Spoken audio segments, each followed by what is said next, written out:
Hello, everybody. Welcome to another episode of the Thriving Adoptees podcast. So today I'm delighted to be joined by Stef. Stef, welcome to the show. Thank you for making time for us today.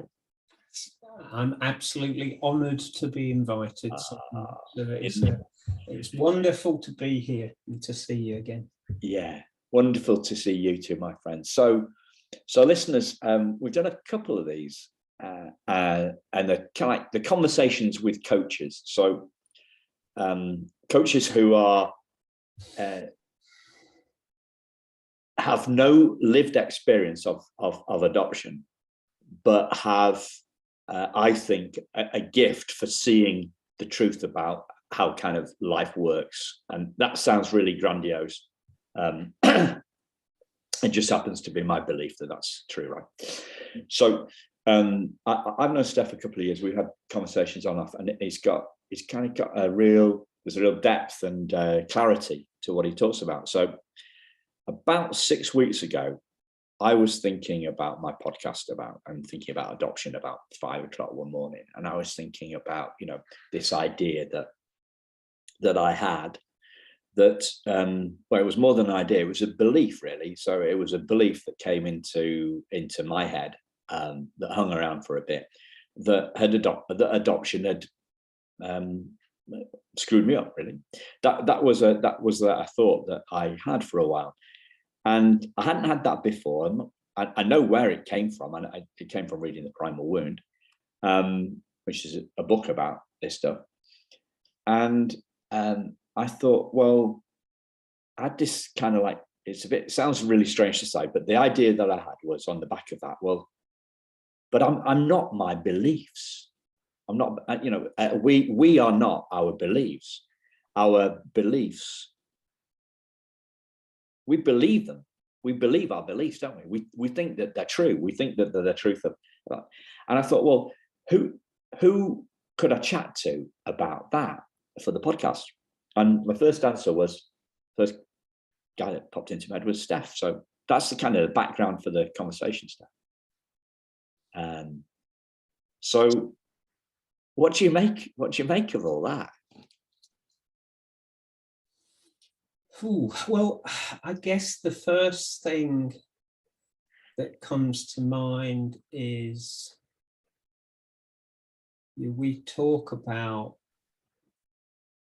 before we talk about what beliefs are and how we experience them, I just wanted to say that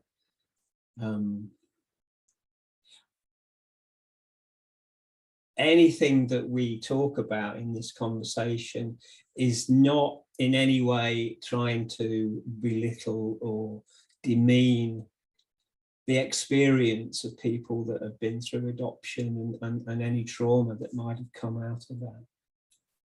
The way that we experience life, the way that we have been culturally taught to see situations and our place in it and the meaning we make of it is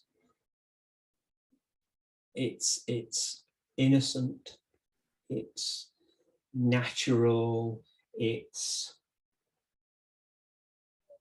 a product of our conditioning, product of our cultural conditioning. And unless we have a deeper understanding of how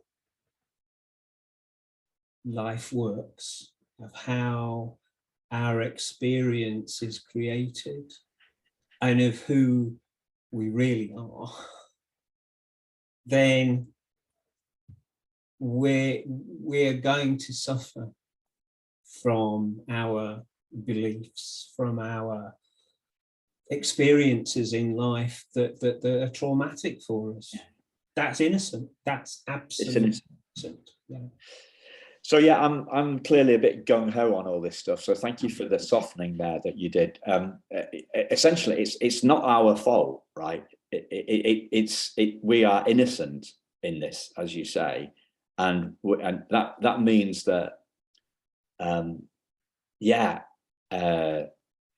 had because I've been looking at this like you for quite a while. I remember having an idea, a realization a few years ago. My feelings aren't my fault, and our feelings aren't our behalf, aren't our fault. It's not anybody's fault. We're not at fault. We are innocent, and our beliefs aren't our fault either, because we have picked them up from the world around us. So the metaphor for this that is often used is the sponge. As kids, we're sponges, and we soak up the beliefs of the people around us. We soak them up. We soak them up, and or we inherit the beliefs. So we inherit them clearly. So soaking up the beliefs, that could be soaking up from the atmosphere, the environment. That might be something at school. Something in the playground, something at our sports ground. If we're playing little league baseball in the States, or mini soccer here in the UK, or it might be inherited, as in we inherit stuff from our parents, our families, and friends. So it's what people call, as you say, cultural conditioning or programming, and we haven't got the remote control for that program. We don't. We soak that up from the world around us. So, yeah. It's a brilliant way of describing it, and I suppose in my own case, I wasn't adopted, but I had, I had some programming. I think I went to school from the age of 4, and I'm trying not to make this too long, but it was a very religious Catholic school. The other children were older than me, a lot bigger than me, and I was very, very small, and I had a really, really long, unpronounceable second name, Sibihovsky, and I was a prime target. I think kids of that age have a tendency to pick on the smallest, the most vulnerable of the tribe, and I was it. And so I went through a period of time. Before I went to school, I was a happy. I was really outgoing. I liked people. I really enjoyed life. But when I went to school at the age of 4 and was on the receiving end of all this negative attention, not just from the other kids, but from the teachers and from, family, who basically in those days, because it was a very long time ago, would say things like, no, you've got to stiff up a lip, you've got to stand up to it, you've got to fight back. And it didn't feel to me like there was any support. And I began to take on board all that cultural belief that I am vulnerable, I am sensitive, I cry a lot, I'm not as good as everybody else. I can't do this and I can't do that. And so that experience from the age of 4 formed a belief and a conditioning that I wasn't good enough, that I would always be behind the curve. And it affected my academic studies. It affected how I showed up at sports day, I became very shy and very insular and very afraid of being seen. Yeah. So the first thing that popped into my head was that, and I'm showing my age here, the guy that, there was a TV show, This Is Your Life. You remember that, the story? So they'd bring in, they'd surprise a celebrity. Yeah.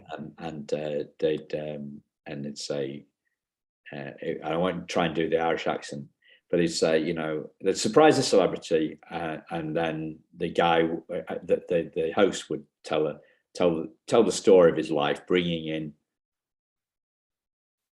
in all his friends and family, and all her friends and family, and they had a book, didn't they, that This Is Your Life, and say, and they used to say, and the people taking the mickey out of him used to say, and of course you were born at an early age.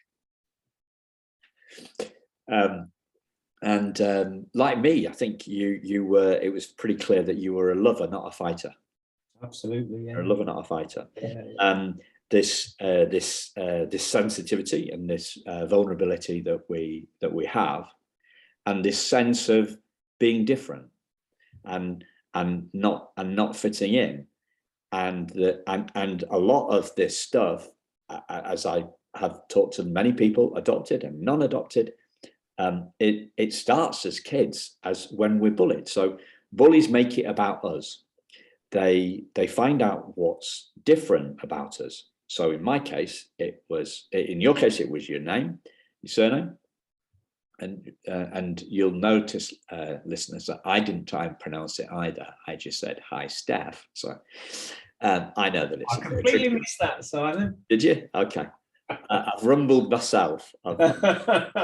So bullies make it about us. So I got bullied for I didn't get bullied about being adopted because people didn't know. I got bullied for my name as well, actually. Well, kind of, but it was more to do with, me having buck teeth, so teeth that stood out, like so a Bugs Bunny, and Ratty and Rodent Boy, and all those sorts of like emotional sort of taunts and stuff. And I was bullied. I was bullied on scout camp because I didn't drink tea, because I went to a posher school. You know, they make it about us. And what happens, as far as I can tell, is, or you know, as far as I can, what from my own experience, is the external bully becomes an internal bully. So that's what conditioning is. Conditioning sounds a bit psychological, but yeah, the external bully that says that we're not good enough, that we don't fit in because we've got buck teeth, or because we've got an unpronounceable name, or we're not good at sports. That the external bully moves into our own head, and we start to believe we believe that we're not good enough. And then from what I can tell is then we kind of like, but we pin a tail, we pin the not good enough tail on a donkey, and it is something, it's to do with what makes us different. Yeah, I that feels completely true to me.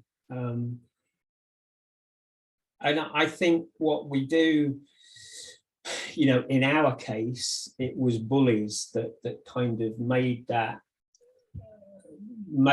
particular story look true to us in our head, not being good enough. But I think that what happens is, pretty much with every human being, is at some point, if it's not a bully, it might be a parent, or it might be a teacher, or it might be, you know, society saying you're the wrong color, or you're the wrong gender, or whatever. There's something that we take on board as being true about our identity. Even the bullies kind of have that not good enough story going on in their head, and one of the reasons they become bullies is they're playing out some kind of way of trying to feel better about themselves. So to me, what happens is, at a certain age, usually at the age we begin to take on board familial and cultural signals, we create this idea of ourselves, we create this identity, which, you know, in the terms we can call the ego, you know, what we think about ourselves at any given time is just the ego. And the problem with the ego is, because it's made up of all this psychology, it's made up of all these different influences, generally the things that stick are the negative ones, you know. The things that stick are the I am lacking, I am not good enough, I will never be good enough, I am not lovable. All those things are the things that strike deep into our psyche. And what happens is, the way that psychology works is, when we get eyes for something, you know, like when you know, you want to buy a new car and you don't see any on the road, then all of a sudden you've decided, I want to buy that car and I want it to be in red. All of a sudden you see so many of those cars. Once you get eyes for something,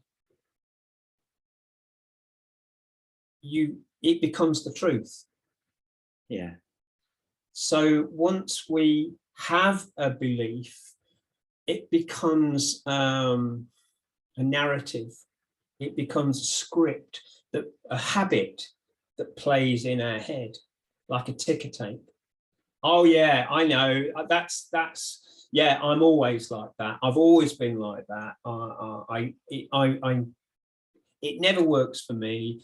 I can't do that. It becomes a habit. It's not just a one-off thought anymore. It becomes something that we believe. It's something that looks real to us. And because it plays constantly in the background, we begin to live life from that point of view. We begin to live life through that lens of not good enough. So for me, you know, when I was bullied at primary school, I was bullied at senior school, I was such a willing victim, you know, and then, but it didn't, you know, when I went to college and when I went to work, I still saw myself and my life through the lens of not good enough. Through that script that kept playing on in my head, through the cultural conditioning, through the brainwashing that I'd had. Yeah. That I had, you know, sort of willingly bought into and kept repeating. Willingly, but innocently. Absolutely, yeah. Yeah, because we don't know anything better, do we? We don't know how our mind works. No. So the conditioning, and you've used all these different metaphors because it's hard to grasp this. It's hard to grasp this stuff, listeners. So we're kind of like, who was it? Was it? So I met Steph through a mutual mentor called Michael Neal. Was it Michael that talked about the putting metaphors being like putting bandages on the invisible man? Yeah. So the invisible man, you can't see him because he's invisible. That's the whole point. It would be a really terrible invisible man if he was visible. So what we're doing here is we're taking stuff that is invisible, and it's also hard to grasp, right? It's hard to get our heads around stuff because we can't see it. We're talking about ephemeral sound, ephemeral sounding concepts. And what we're doing is, what Steph's doing is, because of his gift, is giving you different metaphors. And because that is like putting clothes on the invisible man, or a bandage on the invisible man. So in the film, when he put his suit on, he was quite a slick dude, one in his 70s kind of suit and a shirt and tie. And then, but he couldn't, obviously, he couldn't cover his face with a balaclava, or would people think he was going to do a bank job? So he wrapped his head in bandages, and the story was that he's recovering from bad burns or an accident, so what metaphors do are they put the clothes on the invisible man. They take what is invisible and make it visible. And the idea, a metaphor that came to my mind last week was in the kind of a metaphor for the trauma of being adopted, or any sort of trauma, was an avalanche. So it starts small. An avalanche starts small. It's just a one little tiny piece of snow, and it gets bigger. It snowballs, and then it starts to pick up other stuff, everything in its wake. So it picks up rocks, it picks up trees, small bushes and trees, and it gets more and more powerful. And for me, that's what these beliefs do, and that's what this conditioning does. And so it gets worse, because what the people say, what the thinker thinks, the prover proves. So the mind is like a meaning-making machine, and it's looking for more and more evidence. All right, well, that's because I'm adopted. That's because I'm adopted. That's because I'm adopted. And I think about that myself, and how, like an emotional moment. I'm kind of a bit embarrassed to say this, but I was 13 and I got dropped. I was in the rugby club, a rugby team, for 4 or 5 years. And then it got to the new rugby season, and I was dropped from the team. And I remember 12, 13, and I was crying. I wasn't bawling my eyes out, but I turned away. I didn't want anybody to see the tears of being no longer good enough to be in the team, being rejected. And you could say, well, that's an adoption thing, Simon. Well, maybe, maybe not. But if once this avalanche of conditioning and beliefs start gathering pace, it's unstoppable. It becomes an unstoppable force. And I was thinking about that, and I thought, well, where's the hope in that? Where's the hope in that metaphor, Simon? And then I remembered something that I saw in a queue for a ski lift a few years ago. So there were some guys in the queue. I think they were Austrian, Germans, not sure which. It doesn't really matter. But one of them had this avalanche rucksack on. So what happens with this avalanche rucksack is it looks like a normal rucksack, but it's got a logo on it. I can't remember what the logo is. If you are about to be engulfed by the avalanche, you pull the cord, and it sets off a little dynamite charge, and you are basically ensconced in a big round inflatable ball. So if you, a bit like an airbag. So when an airbag goes off in the car, it goes off and it goes off and it deflates straight away, and stops you hitting your head on the windscreen or whatever it is, and it cushions the blow. And that's what this That's what this avalanche rucksack did. And I thought, that's what we're doing. Yeah. That's what we're doing on the podcast today. We're giving you an insight that is the first kind of cushioning against this avalanche of trauma that's been running for you, yeah. And it runs for all of us. Yeah. This is adoptees do not have the monopolies on avalanches. Brilliant, absolutely brilliant. I love that. I love that. Because it sticks.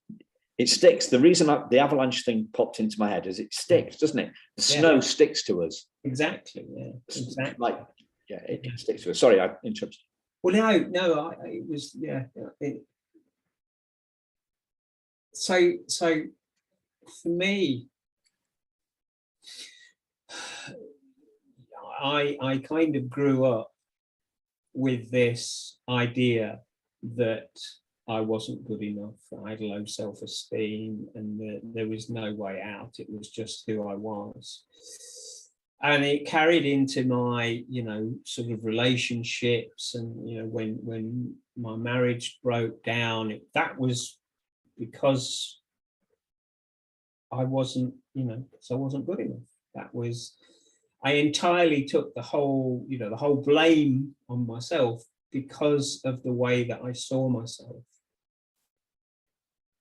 And life took on a very dark turn, and there were a lot of things that happened around that time that my whole life kind of seemed to fall apart.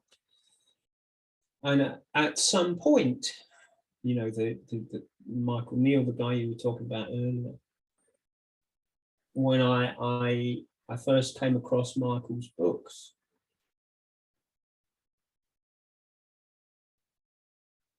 after having like a very dark period where there was some suicidal ideation, I didn't want to carry on. I couldn't see how life could get any better. It just looked like life was going to get worse and worse. It was this big black hole. And then I came across a book by Michael Neal called The Inside Out Revolution. It talked about the teachings of a guy called Sydney Banks. And basically, what Sydney Banks saw was that our experience of life, 100% of our experience of life is being created through our thought in the moment. So anything that we think that looks true to us in any moment is what we feel.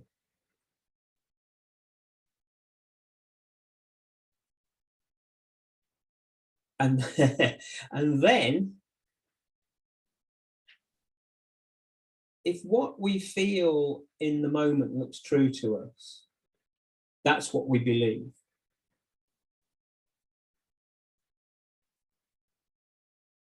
Another day or two might pass, and that thought may no longer be there. We may no longer be in the state of mind that created that thought.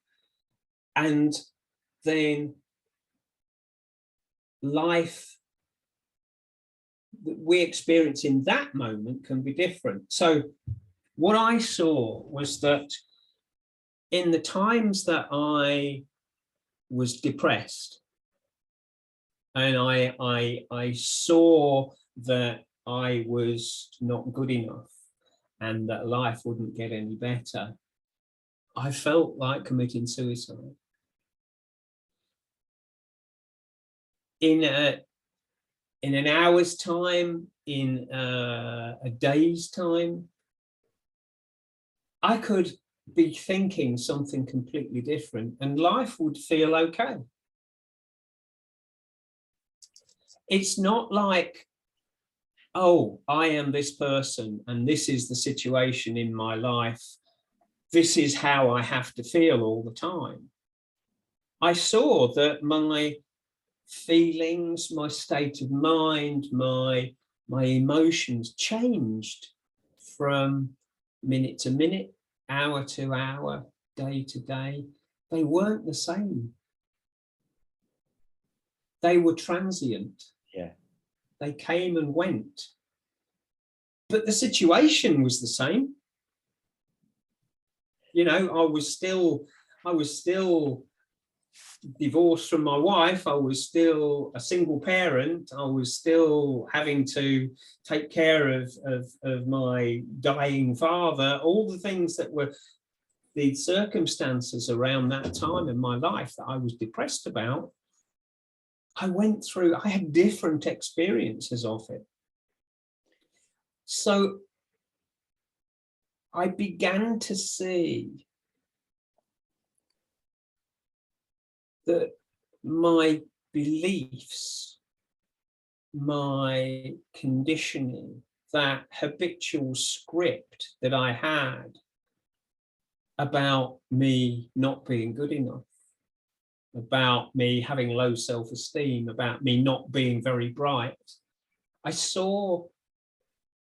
just began to see a glimmer that, oh, maybe that's not true. Maybe that belief that I have of myself is coming from a conditioning that goes back to when I was 4, you know, that's just been, but it's not, in itself, it's not true, because I'm not always depressed. I'm not always thinking about how rubbish I am. I used to have this, right, this shows you how insane this was. I used to have this thing about being really shy and being really scared, being in a party, and I didn't want to be seen. But at the same time, I'd been a musician since I was 12, and I was a professional musician. I would go out on stage, and sometimes I would be the only person on stage with hundreds and thousands of people watching me. I didn't have that feeling then. I wasn't shy then. It kind of dawned on me that that belief that I had about myself was not true.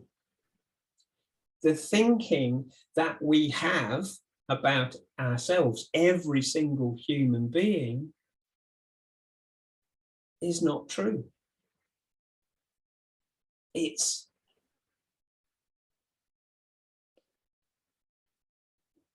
something that we've bought into, and it's something that changes from moment to moment. So going back to Sid, so Sid's no longer with us, listeners, unfortunately. He died a while ago. The interesting, well, one of the interesting things about Sid is Sid was adopted. Sydney Banks was adopted. He never spoke into anything about adoption. And I don't know how I picked up, but I also thought it was really strange because I don't know what his middle name was, or even if he had a middle name, but it's got the same initials as me, Sydney Banks and Simon Penn. Isn't that weird? Yeah. So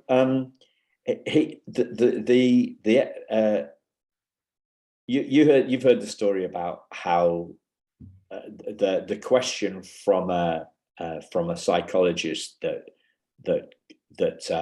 was the catalyst for Sid seeing this. Do you want to share that with the listeners? Sure. So in Sid's early days, when his marriage when he was having challenges in his marriage.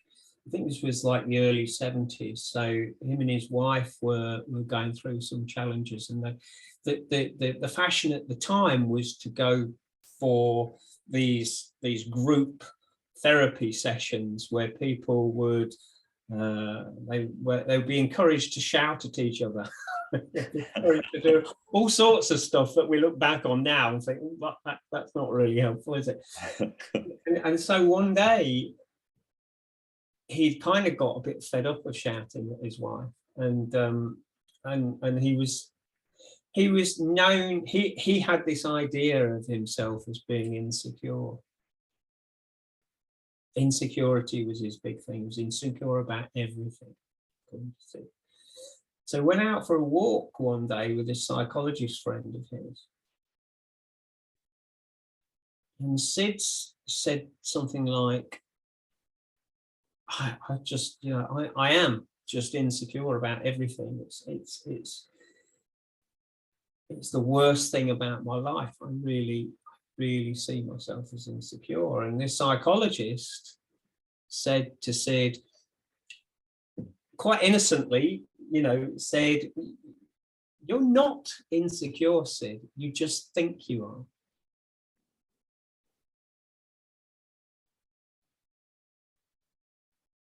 Now, Sid saw that on a way deeper level than the psychologist had said it. You know, the psychologist had said it in quite a pass away, you know, sort of passing kind of way of trying to describe what he saw. But what Sid saw, it stopped him. And he then had a period of time where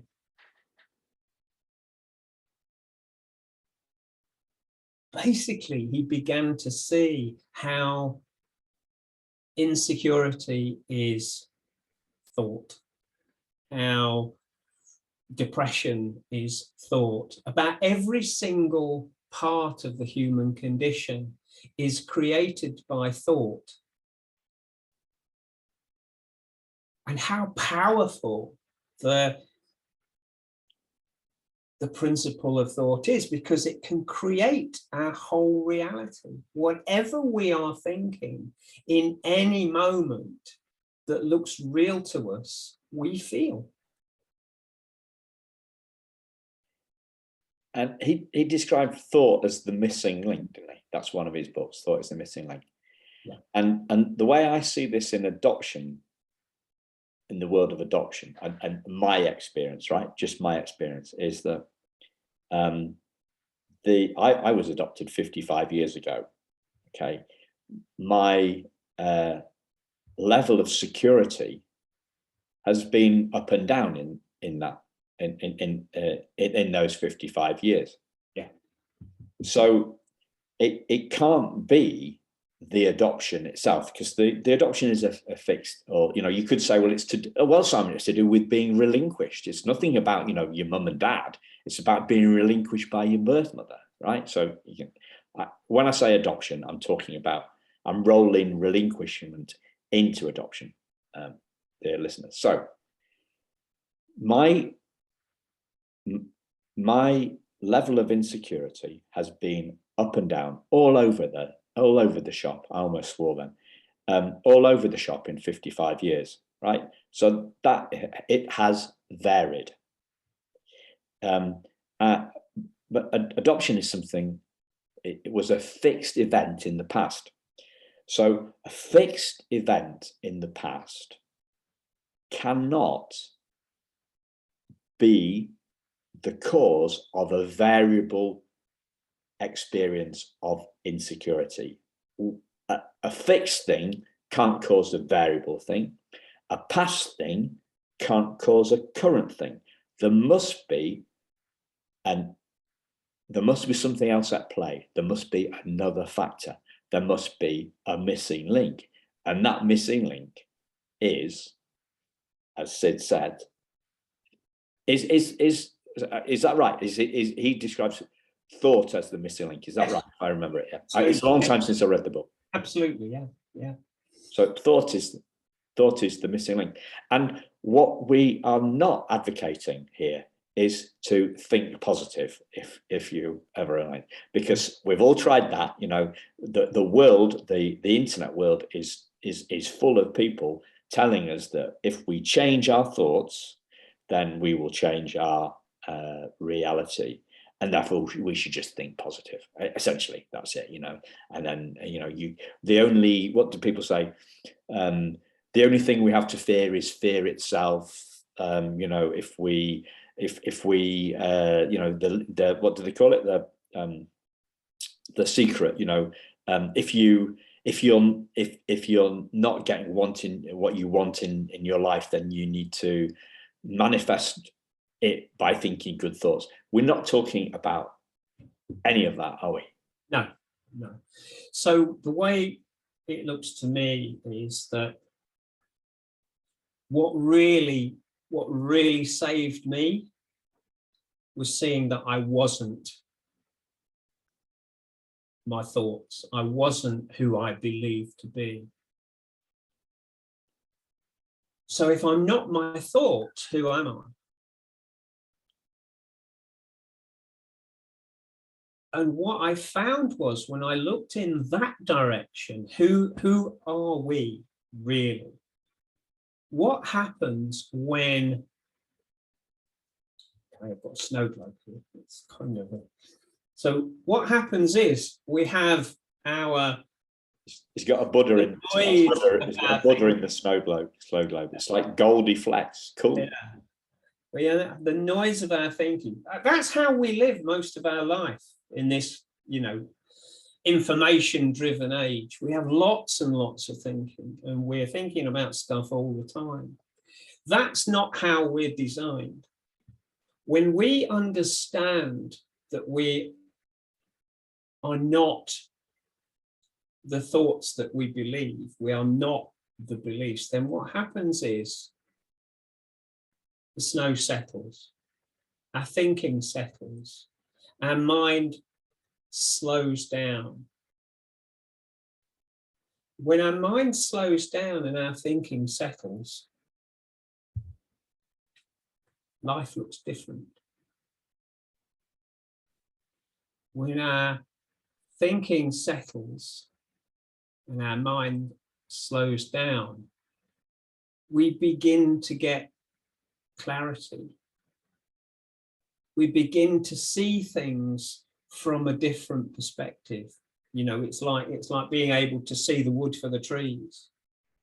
We're not lost in this noise of and ticker tape of habitual thinking and current thinking. And when our mind is allowed to settle, when it's allowed to slow down, when we recognize what we're doing to ourselves, when we're gripped, you know, it's like, I'm hitting myself. Okay, that doesn't make any sense. Let's stop hitting myself. Let's just take a step back. Then what happens is, and it's exactly what you were talking about with the snowball and the bubble. The way it looks to me is like we get some bubble wrap that gives us some distance between us and our thinking. When we see that it's not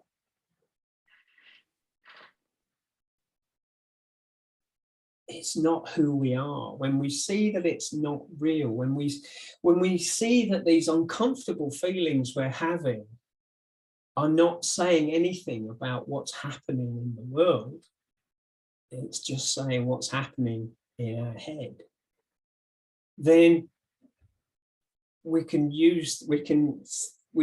take that step back, which allows the mind to settle. When we can see that we aren't what we're thinking, when we can see that the thinking comes and goes, then it makes more sense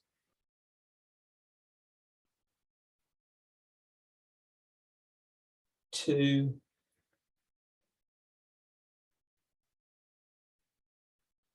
have a relationship with what doesn't come and go. What doesn't come and go is a deeper part of us that's underneath the thinking. The deeper part of us that is where feelings of love and compassion and inspiration and joy, they're not from the intellect, they're from who we are before our thinking. That's clarity comes from that space. And that part of us, that deeper part of us, doesn't come and go. All things intellectual, sometimes they can be useful, but it all comes and goes. What doesn't come and go is that part of us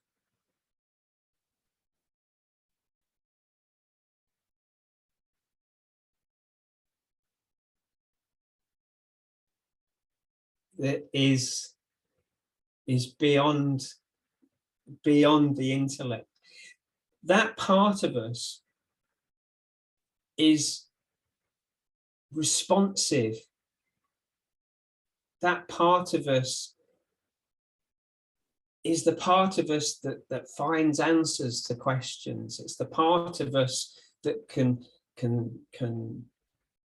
find solutions. It's the part of us that allows us to navigate our life in a much more graceful way. Not to say we don't get caught up in the intellect. That's human, we do that. But there's something for me about knowing that there is a deeper part of us that does not come and go. No matter how much we shake our snow globe, there is a part of us that cannot be touched, cannot be destroyed, cannot be changed. And that part of us, that space, is all we have to do to touch that space is to take a step back. Beautiful. And we experience this, right? We get glimpses of it. So as you were talking, I was thinking about a time on holiday about, 20 years ago. And I think it'd been a hectic day, like maybe I'd been at work in the morning or trying to do stuff.